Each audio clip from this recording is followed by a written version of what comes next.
Maska me banane që zhduk rrudhat brenda javës, ja receta. Banania dhe tërshëra janë bimë të rritura në mënyrë natyrale të cilat janë mjaft të ushqyeshme për organizmin tuaj, kryesisht për lëkurën e fytyrës.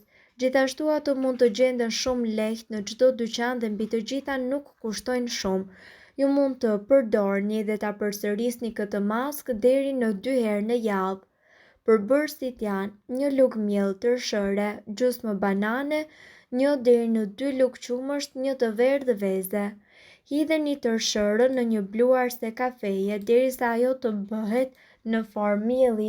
Bëjeni pure banane dhe bashkojeni me miellin e tërshërës. Kujdes, duhet të keni parasysh që sasia e qumshtit duhet të jetë mjaftueshme sa për të krijuar një pastë të dendur. E lini masën të qëndrojë 5 deri në 10 minuta, ndani të verdhën nga e bardha e vezës. Hidheni të verdhën te pjata ku keni përgatitur 2 përbërësit e tjerë. Vendoseni maskën në fytyrë, lëreni të qëndrojë 20 minuta dhe në fund të procesit shpëlani fytyrën tuaj me ujë të vakët.